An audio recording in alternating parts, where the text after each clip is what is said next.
Olá, iniciamos agora a nossa primeira semana de estudos da disciplina de Planejamento Estratégico Governamental.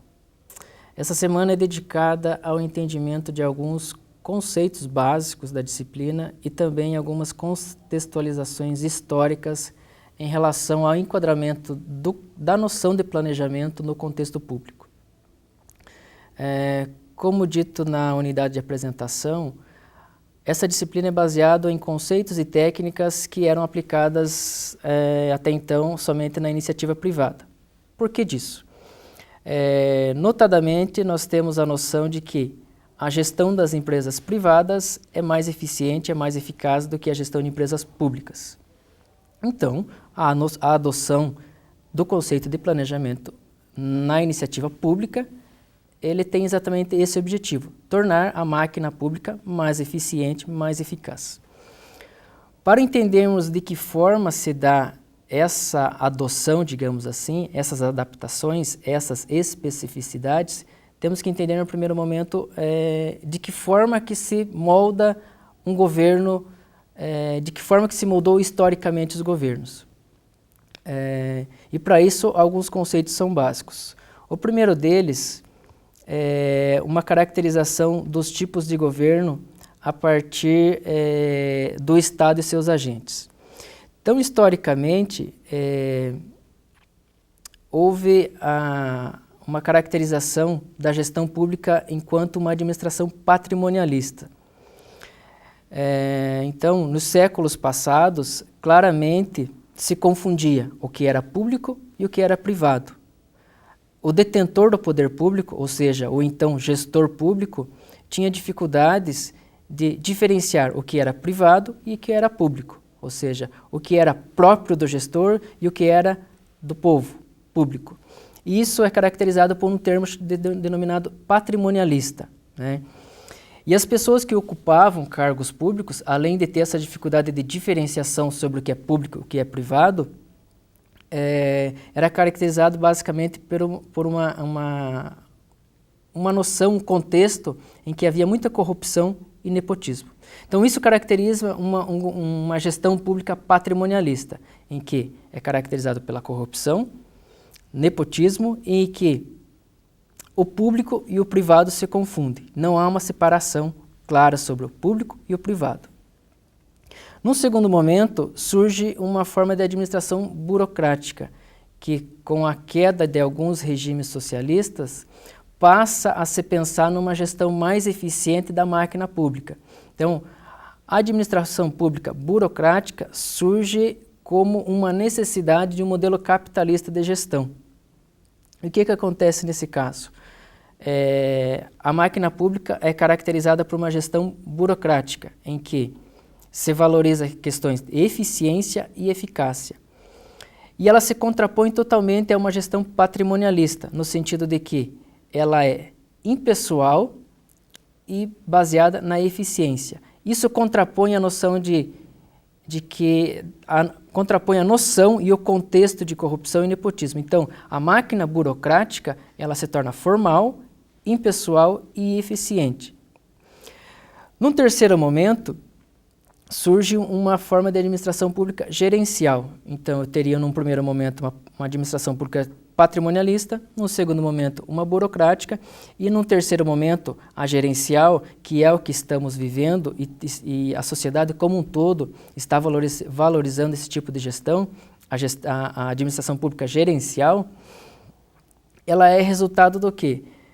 Da disseminação de técnicas de gestão, da globalização e do desenvolvimento tecnológico. Isso faz que nós tenhamos acesso a novas tecnologias, novas técnicas.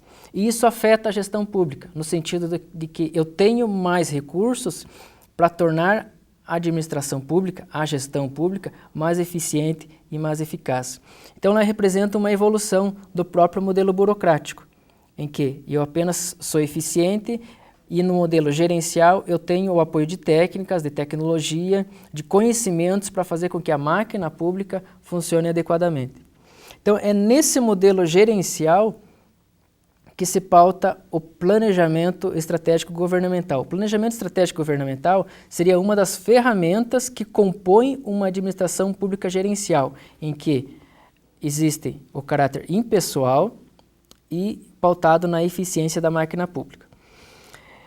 E isso é coerente com alguns princípios constitucionais. Por exemplo, enquanto gestor público, a minha ação de planejamento, ela deve se pautar na legalidade, ou seja, todas as minhas ações devem se pautar, devem ser subordinadas à lei.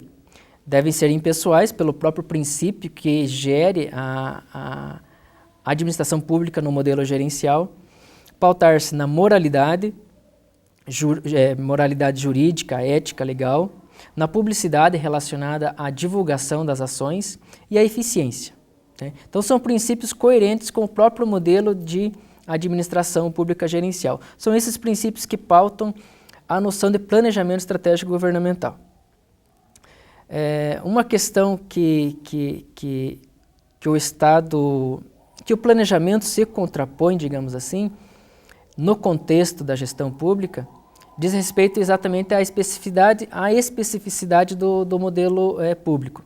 Por exemplo, na empresa privada, como a obrigatoriedade de prestação de contas da sociedade ela é menor, o gestor público, digamos assim, ele consegue pensar a empresa num longo prazo, ele consegue pensar e executar.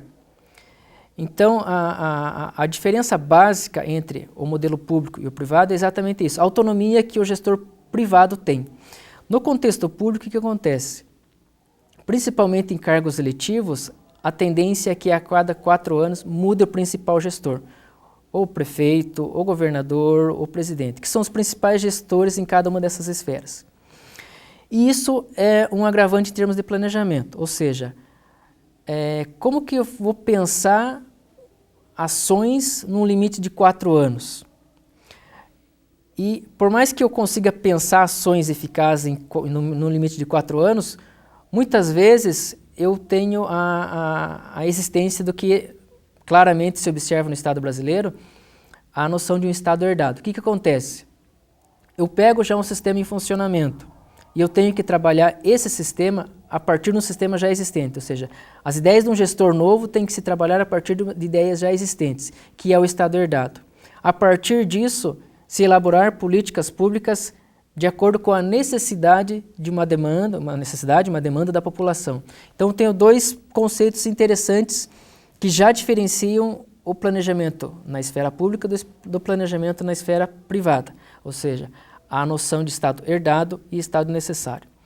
Essa noção de Estado herdado, ela vem de várias eras do Estado brasileiro.